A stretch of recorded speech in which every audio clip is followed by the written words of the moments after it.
Do you think we're taking ourselves a bit far too seriously when it comes to our well being? Do you think sometimes that even now in well being, we're stressing ourselves out? When I first met Romano, I was intrigued by what he does for his well being. He actually goes to kayak fishing. And I thought, well, if I was kayak fishing, there was nowhere near I'd be calm. So I wanted to know more from his lens. What does that mean? Romano is also a lawyer. He raises two wonderful girls. And so get his perspective as a dad, as a man who does take care of his well-being. I wanted to know how he approaches it. I'm intrigued what your thoughts are going to be after this. And even thinking about maybe, are we taking that well-being a little bit too seriously? And is there another way? Enjoy this week's episode. Where you know what home is, but you also embrace the unknown. You know where home is, but you also embrace the unknown. But was it always unknown for you? No. For me, growing up, I grew up in a family where I think I'm very close to nature. I've always been close to nature. People would look at what I do as a child and they'd probably say, that's not normal. So my granddad, he was, rest his soul, he died 2023. He was my biggest sort of motivator. I strive to be as he is, or as he was, And we grew up in the bush. We were catching snakes and we were running after things like that, scorpions and whatever. And that's what we grew up with in South Africa as children. And other people were playing with, Action Man and whatever was available at the time. Of course, we were also doing normal things, but we preferred being out in the bush and camping and fishing. And that's where the love for fishing started, as we had a small little fishing hole down the road. We didn't even have money for fishing rods at that time. We would take these wooden poles, essentially, and we'd have thread, and we'd have these pins that you use for babies. Yeah. And we'd take that with earthworms when we go fishing the local fishing hole. So that's how that started, and that was with my granddad and my cousins and everyone. But yeah, I think it all just comes down for me to the love for nature. We would just always be, we'd always be in that, living in that experience. It's amazing because South Africa, I think green, I think lush, I think bush, I think safari, I think all things green. Dubai, I think sand, I see buildings, and then I never thought they have safaris, I would say. I haven't done those. But then you spinned it on its head because you do something very interesting. And I wondered, for me, that was like your sense of well-being. When I remember listening to your story, you were very calm, when you explained it, but nowhere in my head did I feel calm when I heard what you're doing. So tell us, what is it that you do to calm and your sense of peace other than chasing scorpions? I think for me, I think for everyone, they should have an outlet, be it playing golf, be it whatever it is. It's, I always say we are corporate athletes, so we work most of the time, and we are very, very good at it, but we don't really focus on the mental health part of it. For me, I do kayak fishing. I've been fishing here since literally when I stepped into this country. We were fishing from the Corniche in Abu Dhabi as little kids, when that was still a thing, So that's how that started. Was we were literally fishing from the Corniche. We were fishing from all the areas we could be fishing from in the UAE when we were able to. We got a boat, and a little story. Actually, we had a boat when we just got here. It sank. We were out 22 kilometers with my dad, my brother, and my mom, and the boat actually sank. And we were in the ocean for 6 hours. We were picked up by a Russian cargo ship after we'd floated into the shipping line. And I had a bit of PTSD after that, but it didn't last very long because I embraced the ocean again, and we started fishing immediately after that. And the kayak fishing only started at probably around 2009. No, I'm lying. Probably about 2007, I'd say. So at that time, I I finished high school in 2005. I matriculated in South Africa, and then I was back and forth. And this is took a gap year or so, and came and stayed here, and we started the kayak fishing. But at that time, so you get different types of kayak fishing. You get obviously the one that everyone knows is with a paddle, where you're paddling. Then you get a pedal drive where you're kicking. And at that time, there were no pedal drives. It was just normal paddling. And I had a small little Malibu kayak. I can't remember the model. But I was just fishing, just paddling and just trawling and just catching different species just with lures. I had no idea. I was doing drop shot and casting and jigging and stuff, but okay, you got it back. You got to give me some English words on these. Sure. I'm not a big fisher. I eat fish. No worries. So tell me, backtrack. You just dropped it in there like it's not a big deal. Your whole family was stranded in the ocean, and you got picked up? Yeah, so I don't really talk about it much. I think I've mentioned it once actually at the meeting we attended, you and I. This is last year, the year before, and people were flabbergasted when they found out. But I was 10, and we had purchased a boat. It was our first outing. We went out fishing, and the seas were especially rough that day. And I remember the bilge pump wouldn't work. So the bilge pump's supposed to, if there's any water in it, it'll pump it out of the boat. So the hull of the boat and the insides, and that wouldn't work. And it just started taking water on, and it kept taking water on. And before we knew it, we were in the water with a big canister of water, and that's it, life jackets, and the flares wouldn't work. So nothing went right that day. And thank God. I mean, I was, how old was I? I was 9 or 10, and my brother must have been about 6. And we were in the water. We were in the water, and we were floating. And first, you kind of compose yourself, and then you try and make plans. And we went over one of the big swells, and we could see in the distance there was a buoy.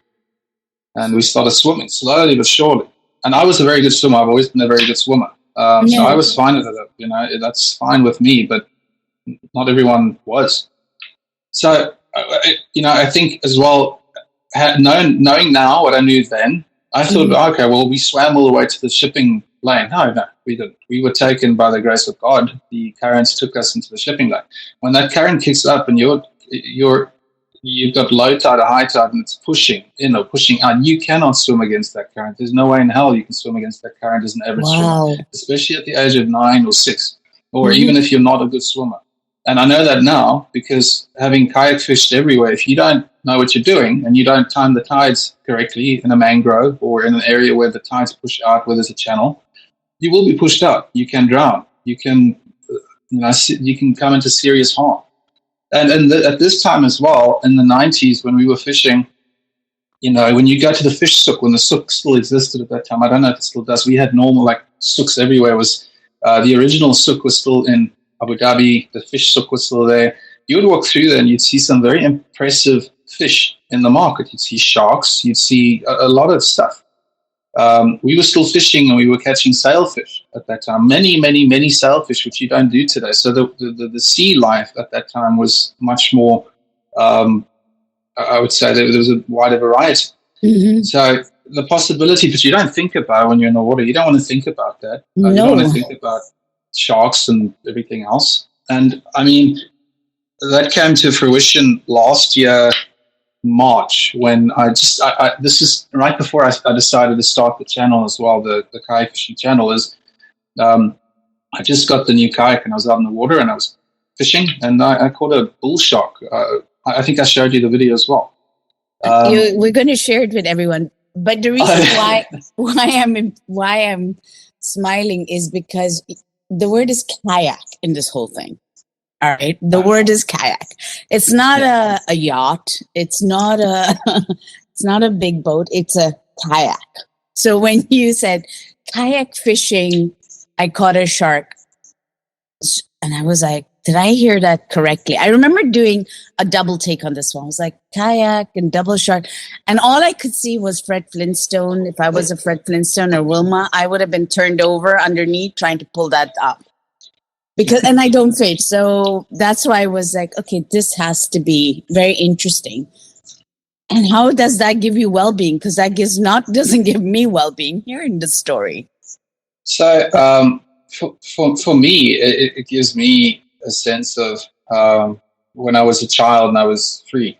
When I lost my granddad, I decided to start the channel because I needed a distraction. To be honest, I've tried to make a video of this on my channel, but I don't want to get too deep about it and too because it's difficult. So for me, I needed a distraction. My family's over there. I haven't been back since I wasn't there for the funeral. I wasn't there when he passed away, and I needed a distraction. So, and at that point, I mean, we all work. We try to support our families and all that. For me, I'm a single working dad, and I'm just trying to do my best. So you're still working. You still got to keep your mind fresh, and to take the edge off. I don't drink. I don't do any of that stuff. I'm not into that. I don't go out weekends and hang out and go to pubs or anything. I'm edging 40. I don't want to be doing that.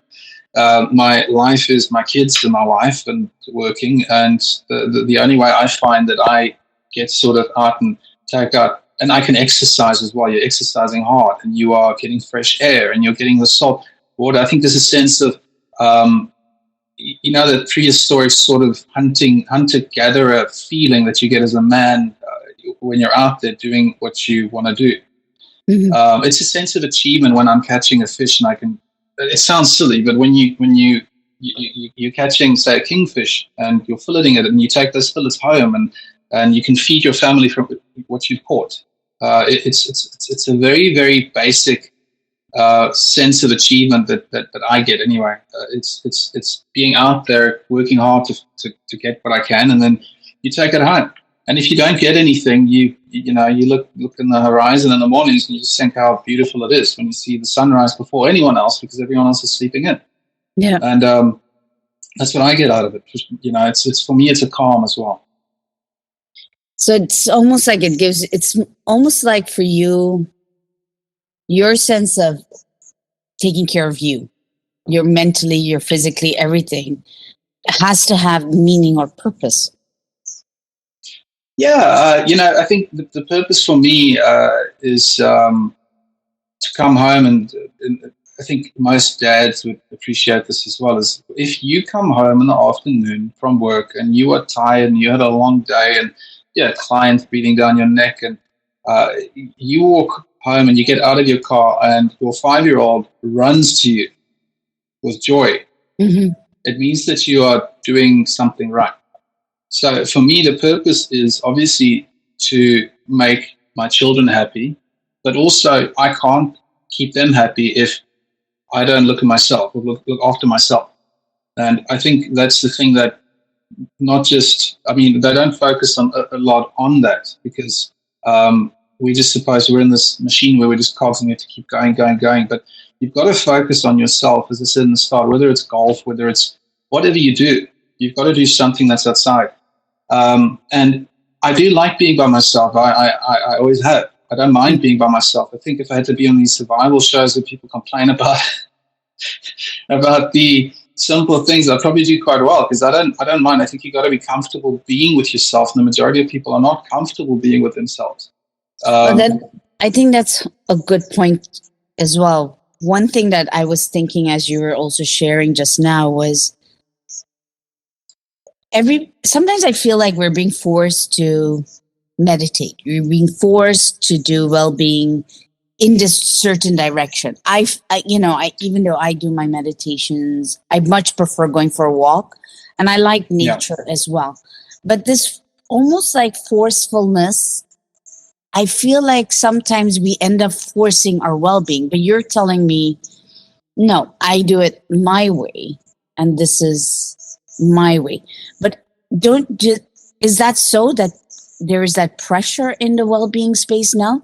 Because there's a lot for men right now. I find a lot of males struggle with their role, as it were, as the world has evolved. Yeah. Share me through that. What are your thoughts on that?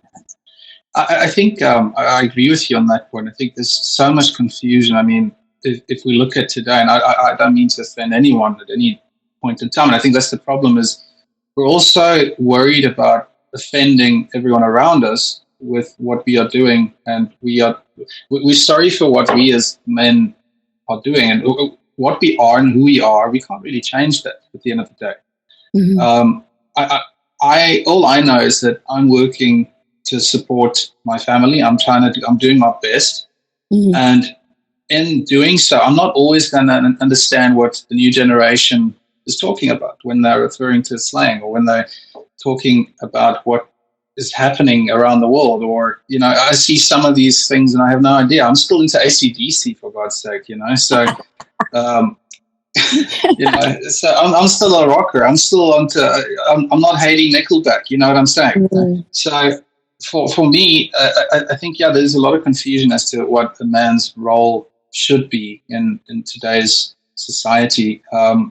And I don't think you should lose track of it. I think inherently we are providers. We want to be providers, all of us, and we should be also proud of what we've achieved. Those of us who are really doing our best to try and make ends meet, don't feel bad because everyone has a different opinion about what you're doing, and just keep doing what you're doing. Keep going. Don't stop. That's the biggest thing I can say. That's what my granddad used to say. Is just, one day you wake up and you feel like absolute garbage. Just hold out. Tomorrow's going to be better. It is. If you take a breath, 1 second you feel like your whole world's falling apart and everything's just absolutely terrible. Just hold on one day. The next day you feel fine.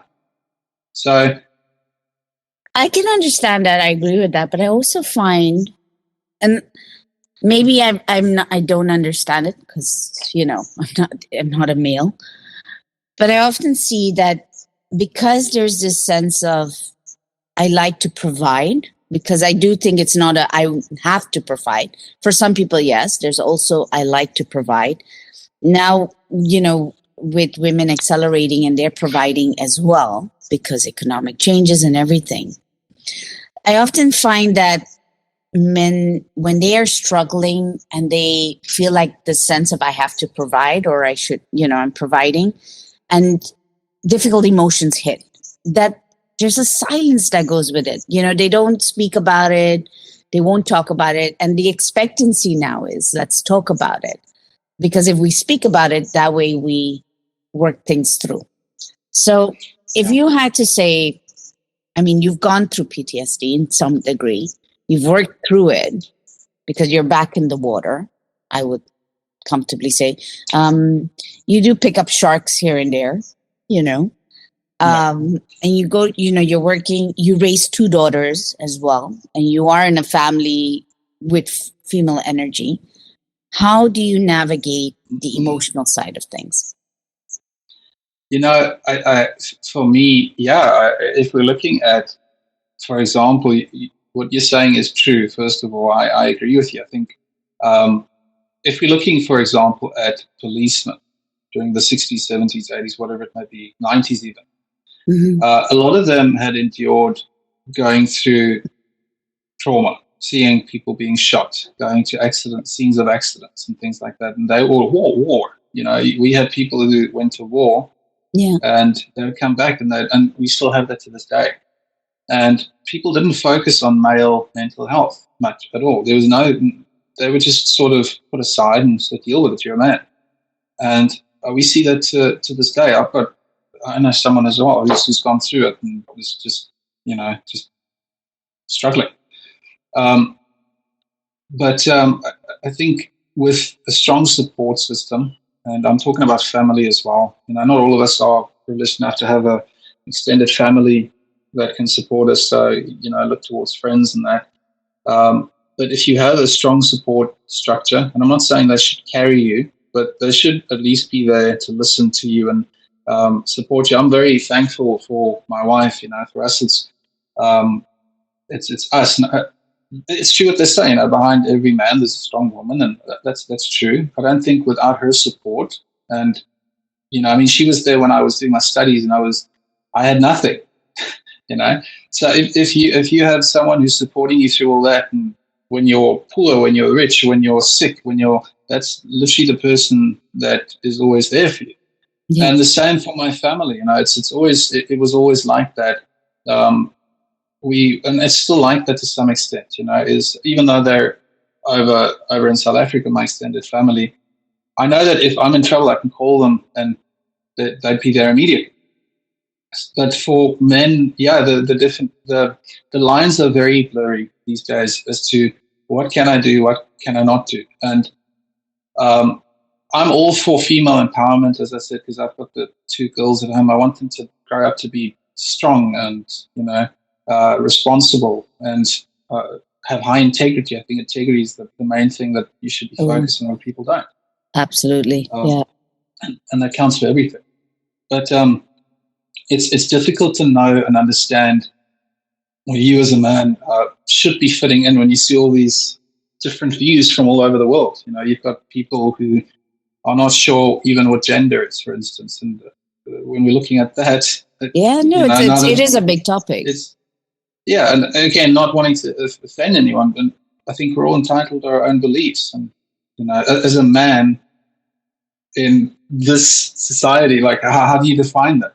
I mean, I'll put that to you. How do you actually try and not offend anyone by just doing what you're doing? And I think the only way I can look at it is just to say that I'm just living for my children at the moment and for my little family, and I'll focus on what's happening tomorrow and perhaps the next 5 years. And I'll focus on taking out any sort of frustration on my outlet. This corporate athlete syndrome that we've got going on needs to stop at some point as well, The corporate pressure, you would say? Yes. So I would say I saw someone else wrote about it, but for instance, you wake up in the morning, you eat your breakfast, you get in the car, you sit for an hour. Mm-hmm. You go to work, you sit for 9 hours, 10 hours. You get in the car, you sit for another hour. What do you do when you get home? You sit for hours and you watch TV. So what do? You're sitting and you're not doing much. So we're corporate athletes because we professional. We were sitting. We're so good at that. But actually getting out there and just experiencing life, that's just not what we do anymore. It's you. I think of your kayak because you are with the basics. It's just you, yourself, and the kayak is long, right? So you're working with the utmost basics, and then you have to take the outer environment into account, from what I understand. So you said you take the water into account, you take your movement into account, but also I believe when you're starting to pull, you probably have to have a certain amount of steadiness internally to pull whatever you're pulling out from the water, be it small or big, right? Yeah. And you have a line. And I think when you're describing the world or the well-being, is that it's this play of you're going out and you're fishing. You're going out and you're catching on to the world, right? You're providing into the world, but you have these restraints. So rather than avoid it, you work with it. Yeah, and exactly. Going back to what you were just saying about not knowing what to say, when to say it, to me, your life kind of describes it, because you just have to know when to go with the flow and read the place. And when is it that you stop and just appreciate that sunset or that sunrise, sorry. Yeah, just enjoy the moment. I mean, that's the one thing. I mean, it sounds so cliche, but when I lost my granddad, and I'm still going through that, I think we all are. When you lose someone, you go through the sense of how mortal you are, that sort of how quick life goes by, and all these things, these feelings you have. And I think just enjoy it. Just have fun. The kayaking for me is an outlet.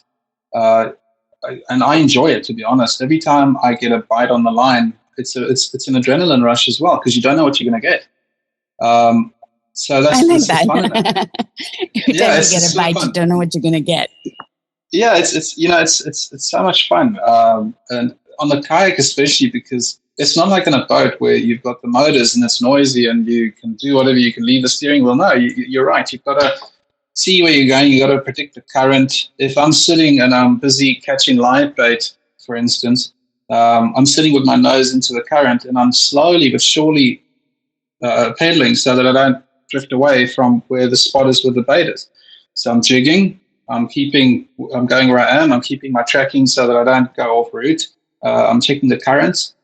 And when you do get a bite, you've got to focus on reeling that in as well and getting it into the live well as quick as possible. So there's all these different factors. And I think it's also good for your neuromuscular function. It's good because you've got to multitask. And let's be honest, everyone makes fun of men because we can't multitask. So I think for me, it's good for your brain. It's good exercise. It's just good to be out there. It's really funny you're describing that, and I think you got the answer, because when you said, when you have to talk something like about gender and you don't know how to talk about it, right? I just think however you just described the process of fishing is exactly what you go into, because it's like you're going into that conversation. You don't know how to be or anything, but you're looking at the room. So you're looking at the tide of the room. You have to look at everything. But what I love out of this whole thing is you're saying, well, actually, you should just enjoy it. Enjoy the whole process. I think so. I did a podcast a while ago, and I think we all look for all these deeper meanings, and there's deeper meaning in a lot of things. There's a lot of it.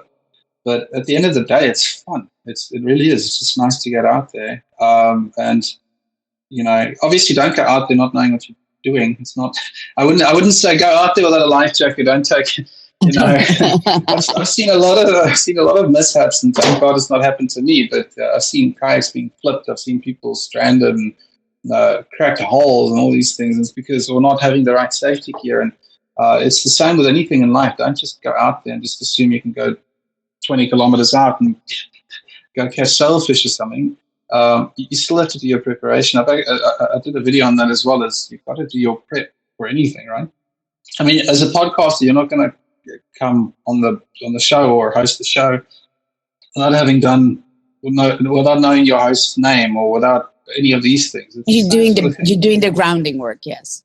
Yeah, so start off slow and just sort of progress. And men, what we do is, for me anyway, I don't know if all men are like this, is I'll have a hobby every 2-3 years, and then I'll sort of get bored of it and I'll shift on to the next thing. Okay, so it's not just me then. Yeah, so for me, that's what it was like. And if I told you all the hobbies I had throughout the years, and I mean, some of them still stick around, I probably wouldn't say, but it's also, I have a fascination with, I've always collected as a young boy, when you grow up in the bush. I got handed my first pocket knife by my granddad as well. A little pocket knife. It was made of wood. And ever since then, I was collecting pocket knives. And to this day, I still collect pocket knives, and I keep them. And there's a tradition when you receive a pocket knife, you give someone a coin in it.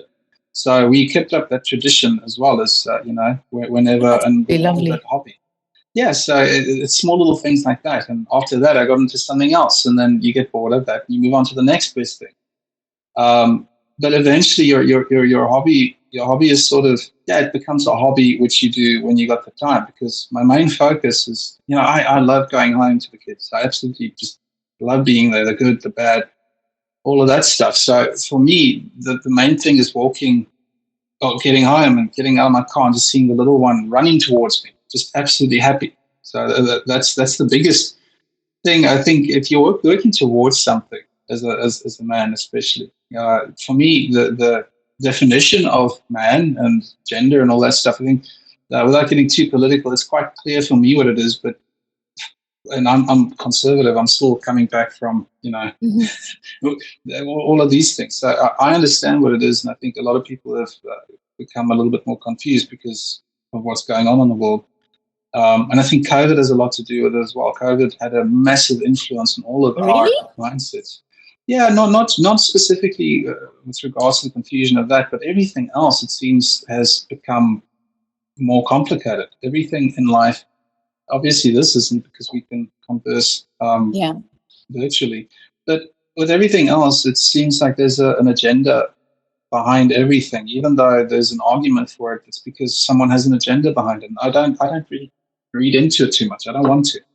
I'd rather just get on with it, and as you said before, just have fun fishing and just sort of get on, I have to say I didn't realize that it could have been COVID. That's one thing you've really got me thinking here. I found, whenever I move different countries, I always have to lean into the culture because the cultures are different, right? For sure. And so when I came here, I remember so far I know two people somebody told me, contact these two people. And I contacted them, and right off the bat, I'm used to let's meet, get to know me face to face, and then see whatever comes through that. But I contacted these people for that intention, and the next minute I knew it was like, okay, so what do you want from me? What is the collaboration? And I felt like the sense of overwhelm and taking away the very beauty of conversing. And I think conversations now, when you're speaking, for me, I think the art of just having a conversation has somewhat diminished or lost its value to some extent. It's transactional, very transactional. I agree with you. I think even looking at other shows, not yours specifically, but if I look at other shows, no one's just talking, just talk, just have a conversation, just get out there and just speak to someone. Yeah. I mean, I didn't prep for this at all, this whole show or anything, to be honest. I'm here to talk about kayak fishing. So, for me, I'm just here just talking, and I think that is true. And that's also why I say with COVID, what happened is people got accustomed to Zoom and to whatever, Microsoft Teams and all these things. And before that, we had when we still have it, is everyone, when you're walking around, people are always on their phones. Like, no one's actually looking up. And that's what I miss about the 90s. And that's what I miss about, to some extent, being that child where you're waiting to steal the remote control so you can play your TV game. Or, because you're taking turns, or running outside because you're actually out there doing stuff. And now we've got 5-year-olds, 4-year-olds, whatever it is, sitting on tablets. And no, I mean, that's not how it should be. If your child's addicted to a tablet at that age, and look, I'm not saying my kids don't have tablets, and I think I miss the time where we were conversing, we were talking, we were gossiping. I mean, that's how life is. If you come to a small town, and there's always gossip, there's always something to say or to know about someone. So I miss that feeling where there's more, and what you're saying is right, is, I also meet with a lot of people, and then there's always a sales pitch. There's always if I told you that, and then it's followed by, no, you want to see that there's substance behind a person before I deal with them in business. I want to know, okay, well, this person, this is who he is, and this is what he does. So what you do is, I'm a lawyer. Who I am is, I'm a father and a husband. Yeah. So you've got to separate those two. And it sounds cliche, but if you do business with someone, you've got to know that it's not just a sales pitch. What you see from someone is the substance behind what you're meeting. Yeah, I find it's very important to know. It sounds really cliche as well, but like when Simon Sinek says, your why. It's really nice to know someone's why, what makes them do what they do, because you also understand where they're thinking and where they're coming from. And that, for me, I feel, which I do think at the crux of conversations is missing, and also gives a certain anxiousness, is that the trust in human beings is missing, trust in a conversation. Because there's that transaction, as you're saying, and you're speaking about it. I'm like, yeah, I can see that, because we're already on guard with, get me what I need to get, and let's not waste time. But actually, it's not wasting time. It's that why. Once you have the trust, then the things are easier to navigate. Trust is still very important, I feel. And I sometimes wonder if that's the missing key and the stress of it all. That's definitely. I mean, obviously, if you want to do business, but let's get back to that. If you want to do business with someone, you should know who you're dealing with, not just looking at business history, but if you know someone, and I wouldn't say intimately, but if you know who they are, where they're coming from, you know what their motivation is in life. You know what their intention is, and you know why they're doing what they're doing. That's what it comes down to for me, is when I'm working with someone, I can immediately tell, and it's a bit of an art as well, as you can tell who you want to do business with and why. So if if it's someone who I've heard the pitch a million times from, that sells the business immediately without saying, this is, what do you do? Just even the small talk goes a long way. And I think people don't put enough emphasis on small talk. And small talk shouldn't just be small talk. It should be something where you're actually interested in getting to know someone. It's not just a sales pitch. It's trying to find out who someone is and where they're coming from. And unfortunately, a lot of these, especially today, I think, and I always say, what they don't teach in schools are things that they should be teaching, life skills, such as how to write up your resume, how to do these things, how to do your own accounting, how to actually fix your car, all these things, and how to speak with people. These now things should actually be ChatGPT is taught here, in school. apparently. Yeah, and I mean, I received something from someone a while ago where I instructed them to do something, and I received it back, and it was clearly done by ChatGPT. And I thought, okay, well, where are we in the world? It wasn't fact checked. It wasn't done correctly. And this is where we are. It started with the Google. You know where it started? It started with obviously the phones, where we didn't have to memorize phone numbers anymore. I'm sure when you were young, you knew about 20, 30 numbers off by heart. How many do we know now? I still know my own home number that I started with. Yeah. I mean, but how many do we know now? That's the question, because our phones do it for us. Not at all. Exactly. And then it started with Google, or Yahoo before Google, and all of these things. And we had search engines for everything. Now we've got the Google generation they don't need to work hard. They don't need to do that. And now it's turned into AI, which is taking over everything as well. And it's taking away that human factor even more, which we were talking about before, where people are already not interacting in person. They're on Zoom, they're on Microsoft Teams.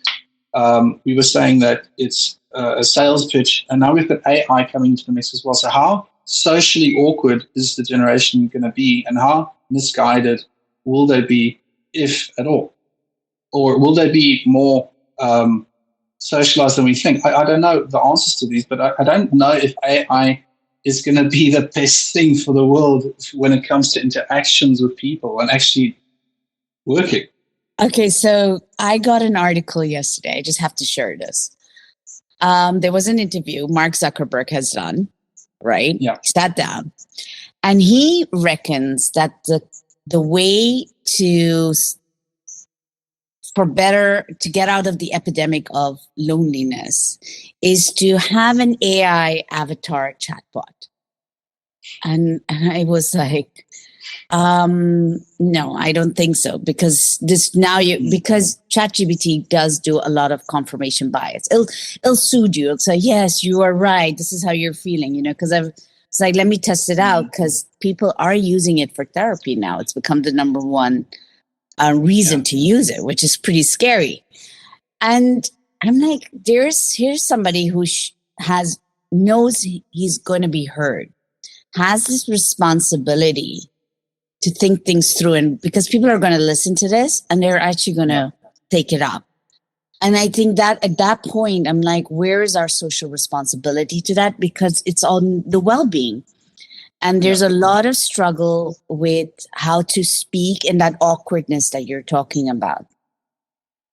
And then it got me thinking, and even now as you're speaking, is one of our greatest gifts to actually do the things that is hard, because that helps us grow the most. For example, like you're saying, conversations. In order to overcome awkward conversations, isn't it going, it goes back to your kayak fishing. Isn't it going with even when the tide is whatever it is, you're only able to understand how to read the waves or the water if you're in it. You would not have understood if you just had textbook or you had ChatGPT for it. Yeah, look, I agree with you. I think if we're using if we're using comparisons, for me, when I was younger, when we just moved here, I was an Afrikaans kid. I didn't have any friends, and I threw myself into reading. I was an avid reader. And one of the comparisons that Wilbur Smith came up with in one of his books was to compare life to a river, and to say that life is like a river. It's got tributaries, it's got the source, it's got all of these little branches that spread out. Sometimes it ebbs, sometimes it flows, and sometimes it comes to a standstill, but at some point it's always there. So, yeah, I think that's how we should be dealing with life as well. As you got to just deal with it. The same with if you're speaking to people. It's not the same. You're not going to get a hug from someone if you need psychological help, but at least that person's going to be there and they're going to look you in the eyes and give you one-on-one assistance with something. And that human interaction is what I think, is missing in today's world. We've got people with, and what you were saying before is true as well. Sales pitches, people are already. So if you're trying to sell a business, for instance, and you're talking about something, that person's not really listening to you. They're already thinking about what they're going to be saying next. So true. And that's where we're at, is people are not actively listening or taking in what you're saying per se. They are already thinking of what they are going to say next. And that's the problem we face, is there's not really, and yes, there's conversation, but it's not really there. It's more superficial, just selling. And it's the same with everything else. AI is, it's not personal, is it? I know. I'm like, when Mark Zuckerberg said that, I'm like, but you are still going to know that you're talking to a non-human. And when you know that from someone, you know what I'm saying? That's coming from someone who he's become this little idol in the world as well, which I think idols should not exist. I don't think anyone should be made an idol.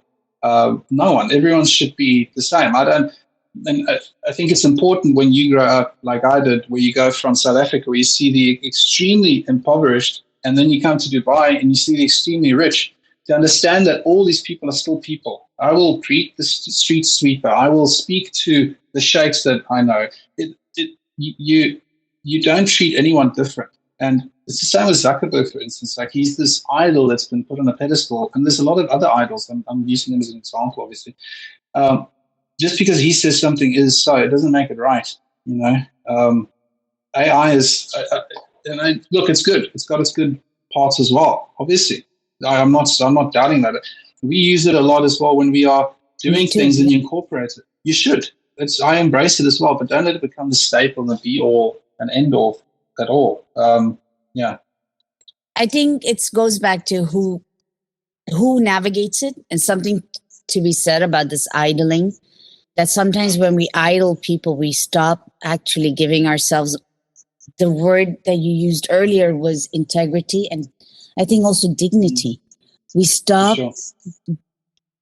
valuing our own internal dignity, because if we did value our own internal dignity, I don't think we would be idling people. We would understand maybe what they're saying, why they're saying it, and have an opinion about it, or perspective. Yeah, please. So when it goes back to like people feeling awkward and not talking, to me, I think that's a lot of the mental stress. When people talk to me about mental well-being, I actually think it has a lot to do with the inability or the struggle to communicate with others, because we're so concerned how people are going to view us or see us, because we're measuring perpetually. We're perpetually measuring to others. And so why I go back to what you started with, which was the kayak fishing, is there's that sense of being alone with yourself. Because even when you go to the gym is really nice, it's really great, but you've chosen nature, you've chosen getting out into the sea, but taking that risk too. You're going back, you face once that gave you a bit of trauma, and not just a bit, it gave you the PTSD, but you also went through it back to make sense of completions. You're back in the sea. And I think there's something to be said about that we should not wait or avoid the difficulties. And to me, when I was talking about mental health well-being for men, sometimes it feels certain areas is avoided. It's just like, I don't want to deal with it.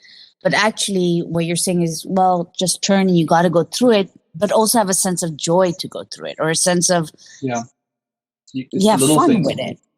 It's the little things. If you're going through a tough time, try and there's a term for it as well as anhedonia. Is you don't find joy in Anhedonia? anything.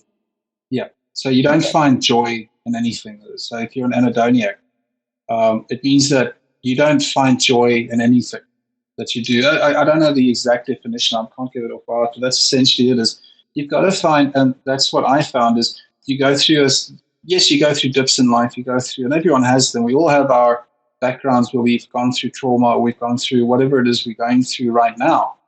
But you've got to find pleasure in the little things. Find pleasure in what. If you did something as a child, think about what you did as a child and try and copy that, because that's what I do. I still envision the little fishing hole, with sticks and thread. And I use that anywhere I go in the world. I will not go anywhere where there's no fishing. I said that to my wife. She laughs at me. So any form of fishing, whether it's ice fishing or kayak fishing or shore fishing, whatever it may be, it's my sense of peace. When I was in South Africa, I was doing, because we were inland. I was from Pretoria, so we were doing bass fishing, trout fishing up in some of the parts as well, fly fishing. We were doing shore fishing, and then when we go on holiday to the ocean, we'd be doing shore fishing, and we'd do offshore. So you've got to find purpose you've got to find joy in the little things. You do. That's the biggest thing that I would say to anyone is, if you're going through a tough time, just look at the little things. Find a sense of achievement in the small little things that you achieve. Whether you go out and you catch nothing, which I must be honest, this season was terrible on the kayak. It was a terrible season. I caught one kingfish and a whole bunch of sharks, which I didn't even record because it was just a terrible season. And I lost a whole bunch of fish. But the sense of achievement I got from just getting out there to actually say, I'm getting up at 4:15 and I'm putting the kayak on the trailer on the roof rack. I'm driving to wherever it be, Fujairah, Dubai, and I've made this step. And to actually step out, and even that is an achievement. And then to be on the water, to say, okay, I'm here now. If you catch nothing, so what? At least you're there and you're trying. And that should be the motto for everyone. Okay, so I don't know whether to end it with this question or the next question. So I'm going to ask it to you. Have you ever enjoyed laughing at yourself at some of the things you've done? And which one was it? Yeah, I mean, I do all the time. I was filming recently when I was on the kayak as well, and as I hooked up, I started singing loud, because so in my spare time I play guitar as well. It's the other stress thing that I do is I play guitar and I sing. I used to do it quite a bit, perform here and there. So it came out and I was singing full on, but it was just me in the ocean, so no one gives a damn, right? So and I had to stop recording and I had to record again because I don't think that I was just laughing at myself. It's the same sort of thing. So yeah, I laugh at myself all the time. I'll do something, I'll hear something and I'll respond to it loud. I talk to myself all the time as well, by the way. I think maybe I'm a little bit nuts. No, I do too as well. I've got my office door closed because I talk to myself too much. And I don't want people to think I'm losing it. So, but yeah, no, I laugh at myself all the time. I think that's also part of, if you're okay with your own company, I think people who they talk to themselves all the time. Anyway, no, I laugh at myself quite a bit, I must say. I'm so used to talking. Can get very hard on myself, so I talk to myself. But then I also realize now to pivot that and start having fun and poking fun at myself. Like, oh, here we go again, Kirti. Here's another time, And I find that it does give me better stress relief than sitting quietly and trying to figure it out and sit quietly with myself. Sometimes I find just speaking it out loud, it comes out of my system. I don't know, Yeah. No, I agree. You've got to laugh at yourself, and you got to teach your kids to laugh at themselves as well. And there's a fine line between teaching your kids to laugh at themselves, or if they're being made fun of, for instance. The same with yourself is, you laugh at yourself, and you allow others to laugh at you when it is funny. But you've got to teach that as well. All right. So last question then. If I had to If you wanted any of us to walk away with that one thing that could make such a difference, that one reflection, that one thought, that one insight, one realization, what would you like to leave behind? I had this conversation with my wife as well. As if you think about it, you can think about it on two sides. You can think about it on the very depressing side, which is in 2 generations, will someone remember your name? Do you remember your great-grandparents and what they did and who they were? Mm-hmm. No, we don't. We don't remember any of that stuff because it gets lost. So the one thing I can say, or the little bit of advice I can give, is enjoy it now. And it sounds cliche again, but just enjoy your time that you have now. Enjoy the little things. Find pleasure in the little things. And if you are at the point where you're going through a tough time, just think about every bridge you've crossed. Because every bridge you've crossed has led you to this moment. That's the only thing I can say. Find that one thing that lets you escape. For me, it's kayak fishing, and it's my kids, and it's guitar or whatever it is. And if you get bored of it, then throw it away and get something new. You're not bound by anything. You're not bound by rules or laws. You've got to do this hobby for 10 years. Or no, if you're bored, start with the next thing. That's and Christopher McCandless, he was. I don't know if you ever watched Into the Wild or ever read the book. So Christopher McCandless also said that man's spirit, we essentially new experiences. We have to live on new experiences, and that's it. You've got to enjoy the new experiences. You've got to live according to that as well. But anyway, you should check the movie out, I think, first, and then Into the Wild. Yeah, it's quite interesting. Some of the quotes and so on. I think you'd enjoy it. Well, when you got time, I'll tell you about the escapades with my granddad when we were little. As I said, that was the motivation of starting the channel. As I was going through a really, really tough time, when we lost him, he was my idol. He was like my whole world, the only man that I ever looked up to, and he just died, and I wasn't there. So I started the fishing channel just sort of as a distraction, and then it just grew into so much more. And I think when I make decisions as well, and I think all of us should think about that, is you should think of whether you're going to make them proud if they're looking down on you. So that's where it's at for me as well. Why do you, I don't know if you have time, but that one is very interesting because I have the same thing with my dad because he passed away. But my friend told me when I was leaving recently, when I was coming here, I've taken a massive risk. And I was like, I don't want to do this. And he said, I think you should need to stop living your dad's legacy because after all, it's your legacy. So I wonder where, like you said, if they're going to make me proud, what does that really mean? I think for me, if I look at the human being, he was the perfect example of what a person should be. And I know a lot of people say that, but he got married to my grandmother when he was 18 and she was 16. And they've been married for over 60, or they were married for over 60 years when he passed away.